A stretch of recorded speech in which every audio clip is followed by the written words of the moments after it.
एक बार निजा नुना लागे ये नहीं आवे बोले हेला पड़ो सर वन एक बार अच्छा अपन जरूरी है हैं हेलो ये देखी था उतरी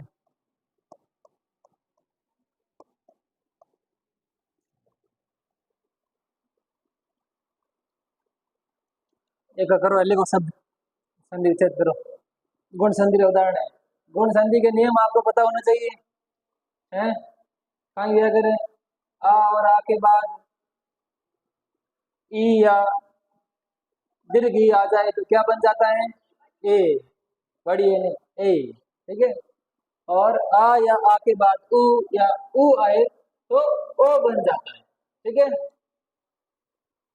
ये सारे किसके उदाहरण है आ प्लस आ या आ के बाद उ या बड़ा ओ के उदाहरण है ठीक है करो आप एक बार महोत्स्न नवोडा राजेंद्र विरोचित परोपकार जलोर्मी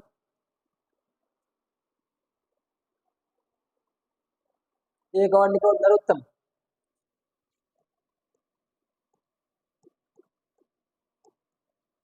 नरोत्तम यथोचित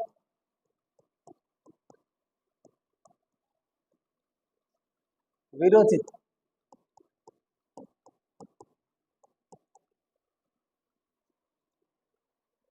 यथोचित और विरोचित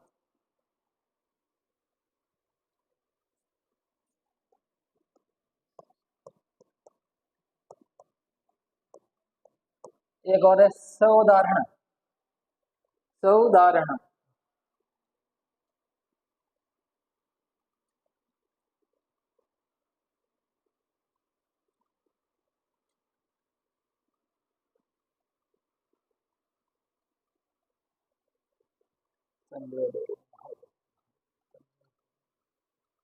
और लिखो चंद्रोदय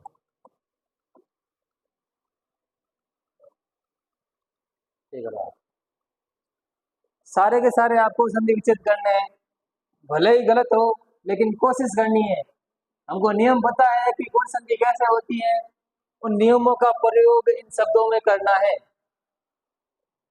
गलती भले ही हो लेकिन कोशिश नहीं रुकनी चाहिए कर दिया नवोडा नवोडा नवोडा ये शब्द पहले किसने सुना है नवोडा क्या होती है क्या होता है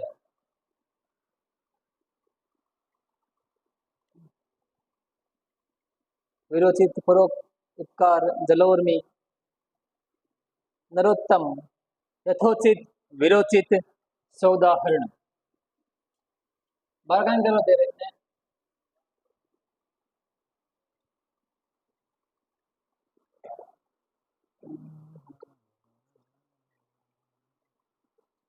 बढ़िया कोई बार है कोई गुण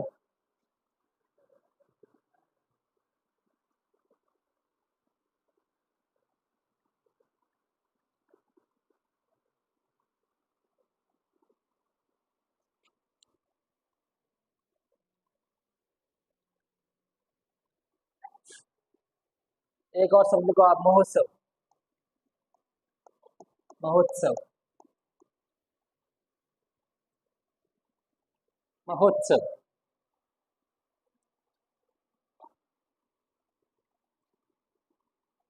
महोत्सव बाद में संधि टॉपिक है बाद में हमें जाओ ठीक है जाओ ठीक करो करो हाँ रुक कोई बात नहीं करो ठीक है गुण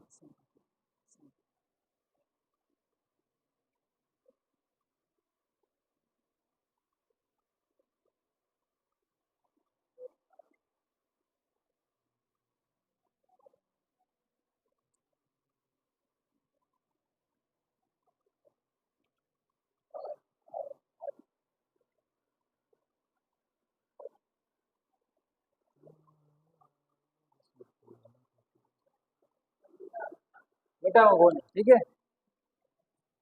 हल कराओ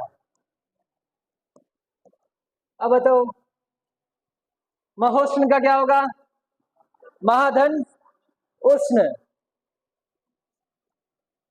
महाधन उष्ण। नवोढा का अब बताओ। ठीक है, पहली बात तो देखनी है कि गुण संधि का उदाहरण है, यानी कि ओ आया हुआ बीच में, जहां ओ आया है वही से अलग कर दो। ठीक है, ओ क्यों आता है? क्योंकि इस साइड में क्या होगा, ऊ या बड़ा ऊ होगा, तभी ओ बना है, और इधर क्या होगा, आ होगा।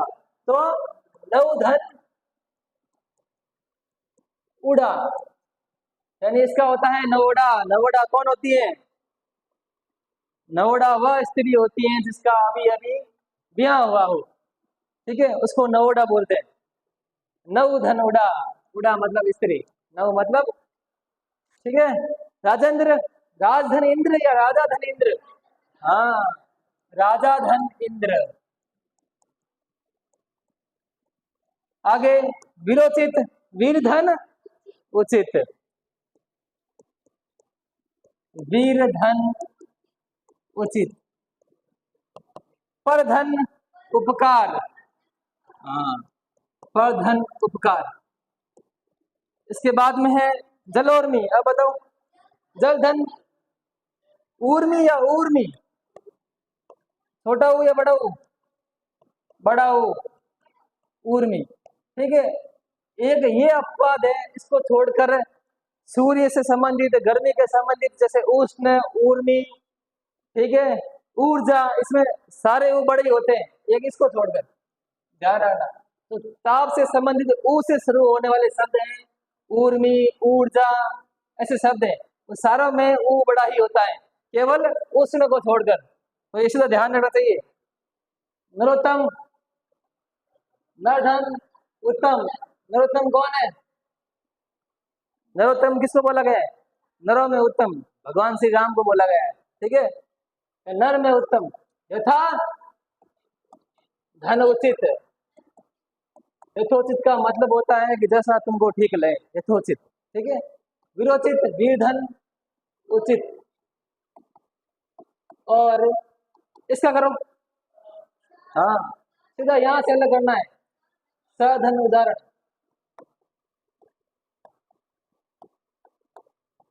इसी तरह चंद्रधन उदय। हाँ, महोत्सव का क्या होता है? महाधन उत्सव, महाधन उत्सव। ये सारे लिख दो, उसके सही है बढ़िया बात है, सही नहीं है वो सही लिखो। रंग सही है, वेरी गुड, बिल्कुल।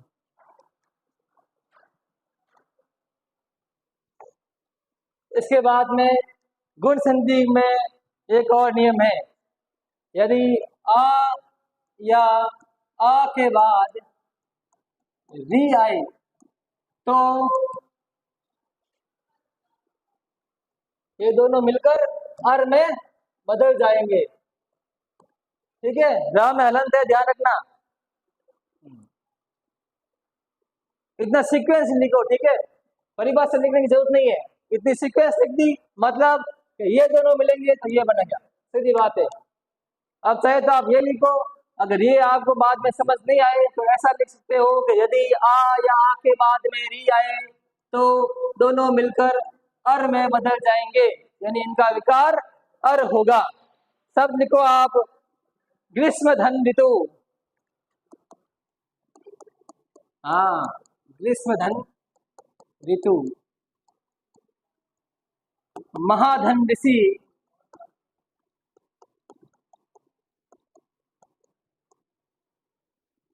सप्तधन ऋषि,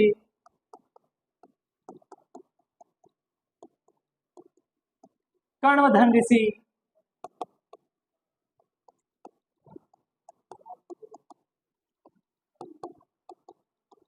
ऋषि, ऋतु, रिद्धि, ऐसे शब्द आते हैं इसमें पीछे। ठीक है,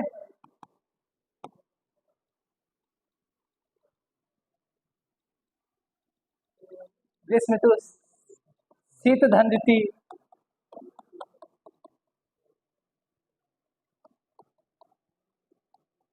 शीत धन ऋतु।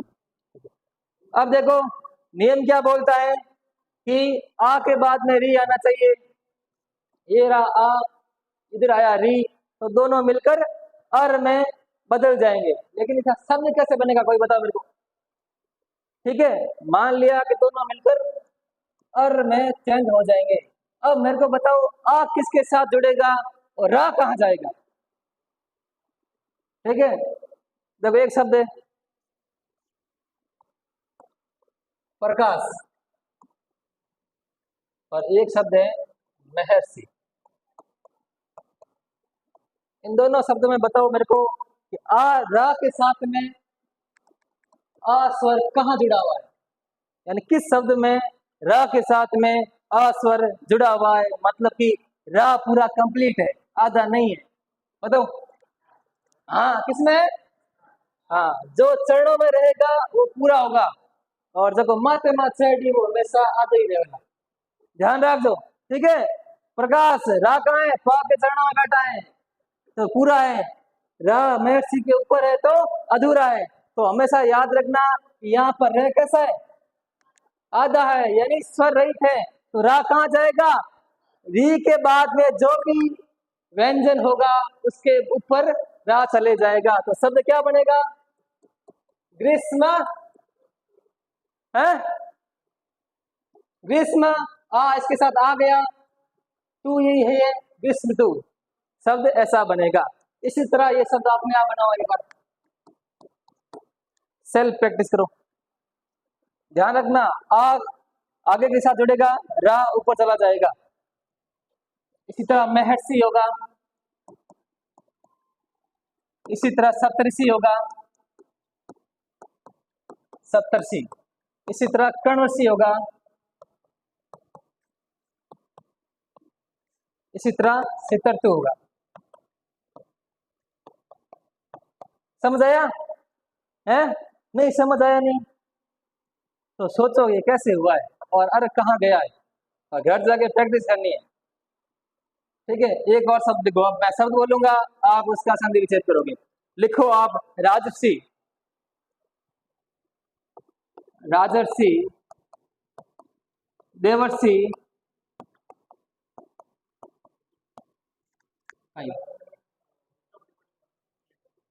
ठिकाना वापस। ठीक है,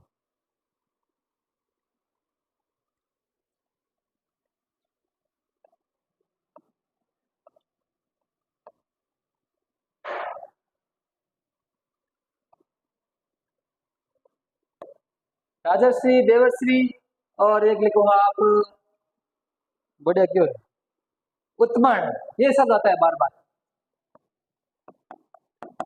ये शब्द बार बार आया हुआ है उत्तमण, राजश्री, ये भी बार बार आता है। लगभग इतने बहुत कम उदाहरण है। ठीक है, कोई भी उदाहरण आ सकता है। अब तीनों के आप संधि विच्छेद करो। ठीक है, करो। नियम क्या कहता है? आ के बाद में री। हाँ, राजधन ऋषि, शब्द बन गया हमारा राजर्षि। इसी तरह होगा देवधन ऋषि, इसी तरह उत्तम धन ऋण। इन सब ध्यान रखो। ठीक है, क्योंकि सब बार बार पूछा एग्जाम में। उत्पर्ण, ठीक है, उत्पन्न कह रहे। ठीक है, लिख दिया आपने। तो इसी तरह ये गुण संधि कंप्लीट है। गुण संधि के बाद में क्या है? यण संधि, इको यणसी।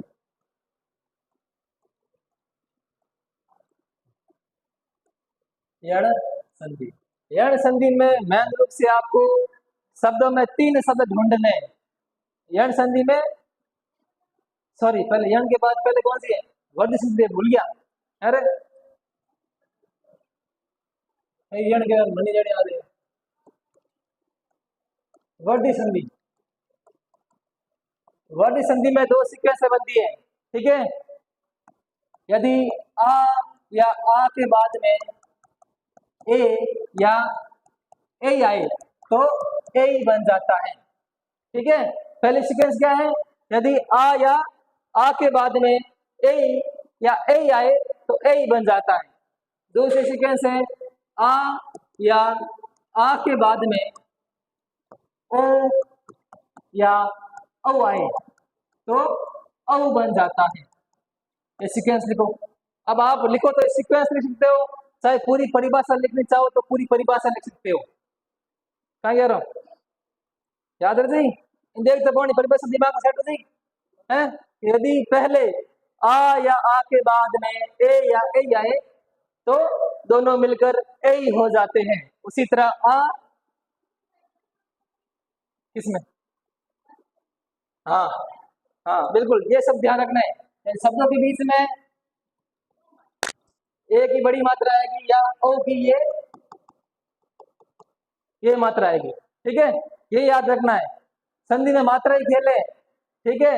दीर्घ संधि में आ ई या ऊ की मात्रा आती है, गुण संधि में ए या ओ की मात्रा आती है, वर्धित संधि के शब्दों के बीच में ए की बड़ी मात्रा या ओ की बड़ी मात्रा आती है, ठीक है। लिखो, ये मात्रा ही कोष्टक में आगे लिख दो आप, ठीक है, ध्यान रहे तुमने क्योंकि मात्रा आया करे। अब शब्द लिखो आप, हितैषी। हितैषी, मैं वर्धित संधि का उदाहरण बोल रहा हूं, मतलब कि बड़ी मात्रा ही आएगी, ठीक है। हितैषी, शुभैषी, हितैषी, शुभैषी। आगे लिखो आप, वसुधैव। वसुधैव लिखना, वसुधैव, वसुधैव कुटुंबकम।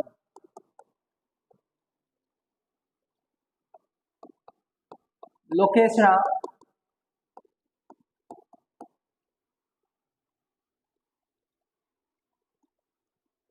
लोकेशना, लोकेशना, ठीक है। ये किसके पहले के उदाहरण है, आ के बाद में ए या ए आए तो ए हो जाता है, ठीक है। और लिखो आप, सदैव। सदैव, गंगेश्वर्य।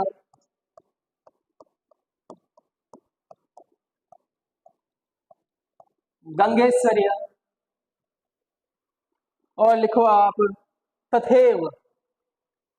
तथैव, शब्द लिखो, देखो ध्यान रख दो, बहुत इंपॉर्टेंट शब्द है। तथैव लिख दियो, इसके बाद में लिखो आप हितैषी, लिख दिया हितैषी, ठीक है। इसके बाद में लिखो आप मतैक्य। मतैक्य, मतैक्य, ठीक है, इतना काफी।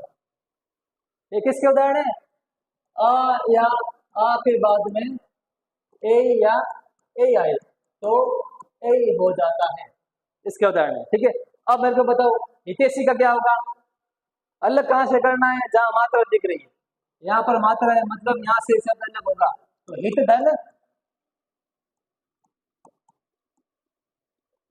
एसी, ए छोटा आएगा धन। आपको यही याद रखना है कि शब्दों को अलग करते समय कौन सा स्वर बड़ा है, कौन सा दीर्घ है, ये इंपॉर्टेंट है। इसके बाद में सुबेसी, सुधन, एसी।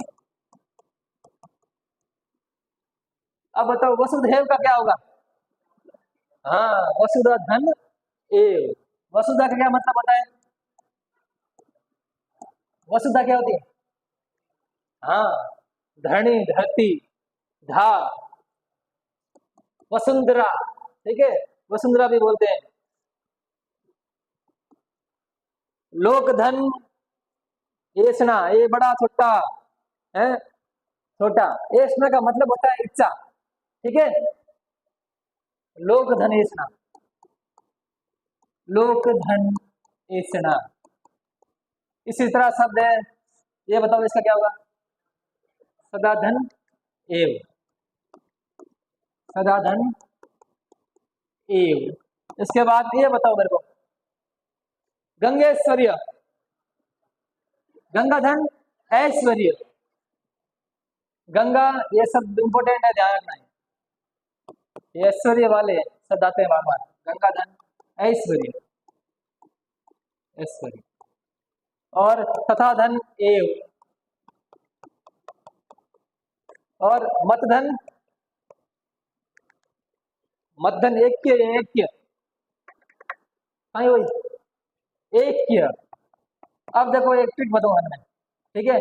कट्ठा पेड़िया बने कि ए बड़ो हो या छोटो हो, ठीक है। ध्यान रखना कि कोई शब्द मान लो कि इससे शुरू हो रहा है, हमको पता नहीं है कि पहले क्या है, ए है या ए है, लेकिन एंडिंग या से हो रही है, ठीक है।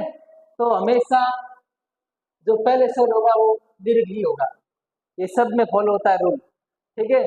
चाहे औ हो ए हो, सब में फॉलो होता है, ठीक है। उदाहरण देख लो आप, ऐश्वर्य, एक, ठीक है। ऐसे बहुत सारे उदाहरण है, जब हम पढ़ेंगे शायद पढ़ते पढ़ेंगे उसमें ये नियम है, ठीक है। एक बार इतना याद रखना है, कोई शब्द है शुरुआत किसी स्वर से हो रही है, ठीक है, शुरुआत किसी स्वर से हो रही है और बाद में यह आया हुआ है, तो जिससे शुरू हो रहा है वो स्वर हमेशा दीर्घ ही होगा, ठीक है। अब लिखो आ और आ धन ओ या ओ बराबर अब, इसके उदाहरण लिखो आप।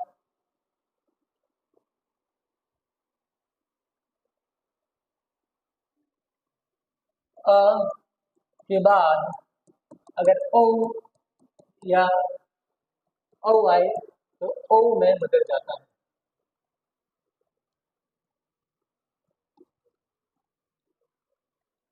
ठीक है। लिखो आप जलोग, जल धन ओग, जलोग। महोग, महाधन ओग, ठीक है। इसके बाद लिखो महोजस्वी, महोजस्वी। इसके बाद लिखो आप परमोजस्वी, परमोजस्वी,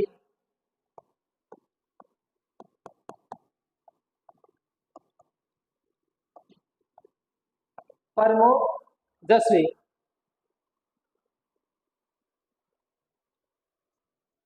महोसरी, महोषधि, महोषधि।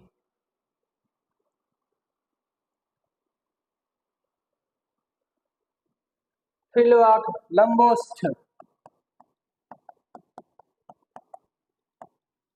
लंबोष्ठ। इसके बाद में एक उदाहरण लिखो आप, महोज, महोज,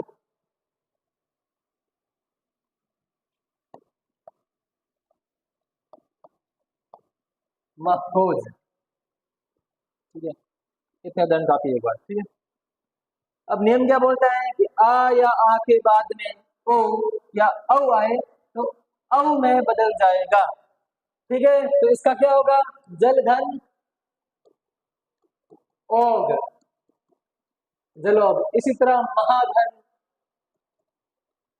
ओग, ठीक है। कहीं पर महोग भी आता है और महाधन ओज, ऐसा शब्द भी आता है, महोज, महाधन ओज। महोजस्वी, महाधन औजस्वी, ओ बड़ा होगा, इसमें ध्यान रखना, महाधन ओजस्वी। इसी तरह परम धन ओजस्वी होगा महाधन औषधि, महाधन औषधि। लम धन औष्ठ,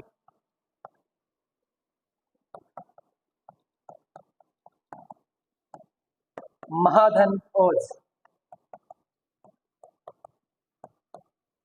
महाधन ओज।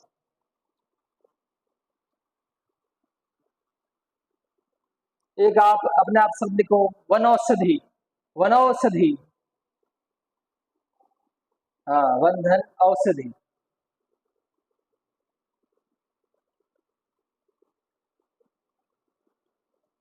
वन धन औषधि, ये आपको उदाहरण ध्यान रखना है सारे के सारे।